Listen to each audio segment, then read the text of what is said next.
Hello friends, स्वागत है आपका रेखा के मंच में।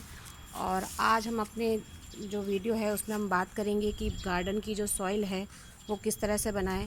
बिकॉज़ जो गार्डन सॉइल है वो अच्छी होगी तभी हमें जो हमारे जो प्लांट हैं उनसे फूल और वेजिटेबल्स जो सब्जियां हैं वो अच्छी क्वांटिटी में मिलेंगी।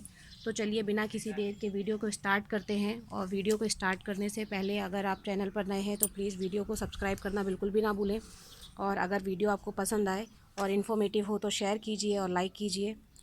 तो फ्रेंड्स, गार्डन सॉइल बनाने के लिए मैंने जो मेरी गार्डन सॉइल है वो ले ली है और इसी के साथ मैंने गोबर की खाद ली हुई है। और इसमें मिक्स करने के लिए मैंने जो नीम पाउडर है वो मंगाया हुआ है, नीम की खली। और ये मेरे पास में बोन मील पाउडर है। और ये मेरे पास में मस्टर्ड केक है जिसको मैंने ग्राइंड करके मिक्सी में पाउडर बना लिया है। अगर आपको पाउडर मिल जाए तो आप पाउडर ले सकते हैं, और नहीं तो आप इस तरह से लोकल शॉप से परचेज़ करके घर पर ही इसका पाउडर रेडी कर सकते हैं। हमने रिवर सैंड ली रखी है और मैंने टर्मेरिक लिया है। टर्मेरिक ऑप्शनल है क्योंकि हम इसमें नीम की खली यूज़ कर रहे हैं तो इसकी ज़रूरत नहीं है। अगर आप डालना चाहें तो डाल सकते हैं। तो फ्रेंड्स, मैं वन बाय वन आपको बताऊंगी कि इसमें क्या और कितनी क्वांटिटी में यूज़ करना है और किस चीज़ का क्या बेनिफिट है मिट्टी में मिक्स करने से, और हमारे पौधों को किस चीज़ की कितनी रिक्वायरमेंट रहती है तो हमें किस क्वांटिटी में किस चीज़ को मिलाना है। तो सबसे पहले हम क्या करेंगे, हमें जो 2 भाग है वो हमें मिट्टी का लेना है और उसमें हम 1 भाग जो है गोबर की खाद का डालेंगे। तो फ्रेंड्स, ये जो मिट्टी है और इसका हमें 2 भाग लेना है और गोबर की खाद का हमें 1 भाग लेना है। गोबर की जो खाद है उसमें जो होता है जो 50% के करीब जो नाइट्रोजन होता है, फॉस्फोरस होता है। और ये जो होता है ये हमारे पौधों को मिलने से इसकी जो रूट्स होती हैं, क्योंकि रूट्स को नाइट्रोजन की बहुत ज़रूरत होती है जिससे उनके डेवलपमेंट में बहुत फ़ायदा मिलता है हमें। जो हमारी मिट्टी है वो अच्छे से पूरी तरह से सूखी हुई मिट्टी होनी चाहिए। और आपको इस तरह से आप उसकी बॉल बनाकर देख सकते हैं कि आपकी मिट्टी सूखी है या नहीं, इस तरह से।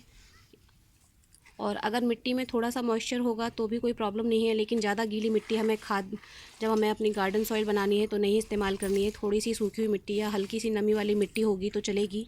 आप इस तरह से मिट्टी का परीक्षण कर सकते हैं कि उसकी हल्की हल्की सी बॉलें बन रही हैं। अगर उसकी बॉल बन रही है और ऊपर से डालने से अगर वो टूट जा रही है तो वो परफेक्ट मिट्टी है गार्डन सॉइल के लिए। और फ्रेंड्स, जैसा कि हम बात कर रहे थे गोबर की खाद की, तो इसमें कैल्शियम, मैग्नीशियम और गंधक, जस्ता, तांबा, इस तरह की भी जो सूक्ष्म तत्व होते हैं वो पाए जाते हैं जो कि हमारे पौधों के डेवलपमेंट में और पौधों में फ्रूटिंग के लिए और फ्लावरिंग के लिए ज़रूरी होते हैं। तो हम सबसे पहले 1 भाग अपनी मिट्टी का लेके, और ये मेरी गोबर की जो खाद है, अगर आपके पास में गोबर की खाद नहीं है तो आप इसकी जगह पर या वर्मी कंपोस्ट या फिर जो हमारा वो आता है कोकोपीट आता है, आप उसको ऐड कर सकते हैं। कोकोपीट ज़्यादा इस्तेमाल करने से उसमें पौधों में नमी रहती है जो कुछ टाइम के बाद में जड़ों को डैमेज करने लग जाती है, जड़ें ख़राब होने लग जाती हैं। इसलिए गोबर की खाद और जो वर्मी कंपोस्ट है वो बेस्ट ऑप्शन है। तो फ्रेंड्स, सबसे पहले हम मिट्टी ले रहे हैं। जैसे कि आप ये देखिए कि मैंने ये एक डब्बा लिया हुआ है, इससे हम ले रहे हैं। तो अगर मैंने 2 भाग इसमें मिट्टी के लिए हैं तो इसमें हमें 1 भाग जो है वो हमें हमें अपनी गोबर की खाद की मिलानी पड़ेगी। तो आप ये जो मेज़रमेंट है इसको आप ध्यान से देखिए, क्योंकि यही है हमारे मिट्टी बनाने का मेन तरीका। और इसको आप सेव करके रखिए, बिकॉज़ आप जब भी अपनी गार्डन सॉइल बनाएंगे तो आपको इसको ध्यान में रखना है। तो ये मैंने आपको एक थोड़ी सी क्वांटिटी में करके बताया है। अब मैं इसको थोड़ा ज़्यादा क्वांटिटी में बनाऊंगी बिकॉज़ अब सीड्स लगाने का टाइम आ रहा है तो हमें ज़्यादा मिट्टी चाहिए। और आप देखिए मैंने अपनी मिट्टी और गोबर की खाद को पहले से ही तैयार करके रखा है, तो इसमें मैं और भी क्वांटिटी बताती जा रही हूँ। आपको समझाने के लिए मैंने इस डब्बे को लिया हुआ है जिससे कि आपको समझ में आए कि कितनी क्वांटिटी और कितने भाग हमें मिट्टी और गोबर के लेने हैं। फ्रेंड्स, अभी हमने इस मिट्टी में गोबर की खाद और मिट्टी को मिक्स कर लिया है। अब इसके बाद हम बोन मील पाउडर डालेंगे। बोन मील पाउडर, जैसा कि आपको पता है, रिच ऑफ फॉस्फोरस होता है, जो पौधों की जड़ें होती हैं उनके डेवलपमेंट के लिए बहुत ही ज़्यादा अच्छा होता है। जितना ज़्यादा आपके पौधे की जो मिट्टी अच्छी है, उसकी जड़ें जितनी अच्छी होंगी उतना ही आपका पौधा अच्छा होगा और उसमें आपको जो है अच्छी फ्लावरिंग और अच्छी फ्रूटिंग देखने को मिलेगी। बिकॉज़ पौधे की जड़ें अच्छी हैं तो पौधा अच्छा रहेगा।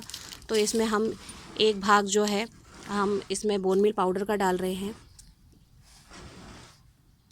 ये देखिए फ्रेंड्स, ये हमने बोन मील पाउडर डाला है। इसी के साथ अभी हम 1 भाग जो है इसमें हम इसका डालेंगे, नीम केक का। मैं आपको बता दूं कि ये जो मैं बॉक्स डब्बे से जो डाल रही हूँ ये मैं पूरी अपनी मिट्टी में डाल रही हूँ। जो मैंने आपको पहले मिट्टी दिखाई थी मैं उसके अकॉर्डिंग नहीं डाल रही हूँ।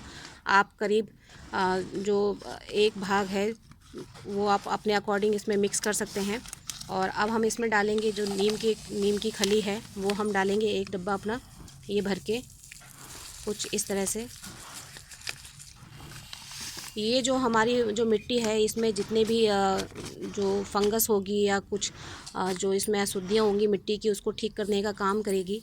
और इसी के साथ अब हम इसमें डालेंगे mustard cake powder. Mustard cake powder जो है वो बहुत ही एक अच्छी खाद है हमारे पौधों के लिए। ये कुछ इस तरह से ग्राइंड करने के बाद में हो गई है। इसको भी हम अपने पौधों में डाल देंगे, जो हमारी ये मिट्टी है इसमें।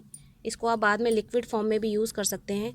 और मिट्टी बनाने के टाइम पे अगर आप इस तरह से इसमें ये सारी चीज़ें डालेंगी, तो इसके बाद आपको किसी और खाद की ज़रूरत नहीं पड़ेगी पौधों में डालने के लिए। काफ़ी लंबे समय तक आपके जो पौधे हैं, या बीज से उगा रहे हैं या पौधे लगा के उगा रहे हैं, तो आपके पौधे इसी में बहुत अच्छा और बहुत तेज़ी से ग्रोथ लेंगे। आपको बीच में इसमें किसी भी केमिकल फर्टिलाइज़र की या किसी और फर्टिलाइज़र की आपको ज़रूरत बिल्कुल भी नहीं पड़ेगी।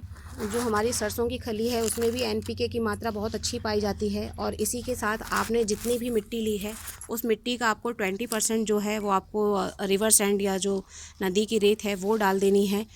रेत के कम ज़्यादा होने से ये है, अगर रेत ज़्यादा क्वांटिटी में आप डाल देंगे अपनी मिट्टी में, तो उससे होगा ये कि जो आपकी मिट्टी में पानी की जो मात्रा है वो रुकी रहेगी, बनी रहेगी। इससे क्या होगा, आपकी जड़ें ख़राब हो जाएंगी। तो रेत हमें ज़्यादा भी नहीं डालना है और कम भी नहीं डालना है। जो मिट्टी है वो ऐसी हो कि पानी, जितना भी एक्स्ट्रा पानी हो बाहर निकलते रहे, उसके लिए रेत का डालना बहुत ज़रूरी है। तो हमने मिट्टी बनाई है, उसका 20% जो भाग है उसमें हम रेत डालेंगे। फ्रेंड्स, अभी मैंने आपको जो एक बताया है भाग, वो मैंने आपको बताने के लिए बताया है। अभी मैं इसमें और रेत डाल रही हूँ। हमारी ये जो मिट्टी जब हम तैयार करेंगे, तो इसको तैयार करने के बाद हम इसको कम से कम 4-5 दिन के लिए ढक के रखेंगे। और आपको ये सुनिश्चित करना है कि आपकी जो मिट्टी है इसमें नमी रहे। अगर इसमें नमी नहीं है तो आप थोड़ा सा इसमें पानी छिड़क के इसको नमी दे सकते हैं। अब हम इन सारी चीज़ों को अच्छे से मिक्स कर लेंगे। और जैसा कि मैंने आपको बोला था कि मैं इसमें थोड़ा सा टर्मरिक पाउडर भी डालूँगी, तो ये पौधे में जितने भी कीटाणु होंगे उन सबको नष्ट करने का काम करेगा। वैसे हमने नीम की खली इसमें ऑलरेडी डाल रखी है, तो अगर हम इसमें टर्मरिक पाउडर या हल्दी पाउडर नहीं डालेंगे तो भी चलेगा।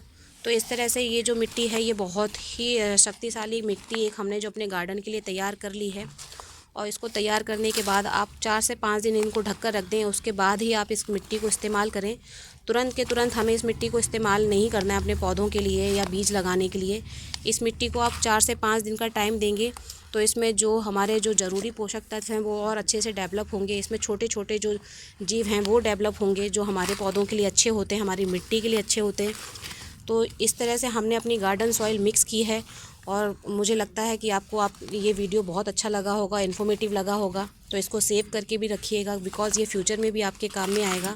और इस तरह से हमने एक बहुत ही अच्छी मिट्टी तैयार की है, जिसको कि मैं एक बकेट में या आप एक गमले में और या एक बोरी में आप इसको भर के रख दीजिए। और 4 से 5 दिन के बाद में आप इसको इस्तेमाल कीजिए। आपको बहुत ही बेहतरीन जो रिज़ल्ट है अपने पौधों में दिखाई देगा इस तरह से मिट्टी तैयार करने के बाद। तो इसी के साथ आज हम आपसे इस वीडियो को ख़त्म करते हैं। और अगर आपको वीडियो अच्छा लगा है तो प्लीज़ लाइक और सब्सक्राइब करना बिल्कुल भी मत भूलिएगा। धन्यवाद।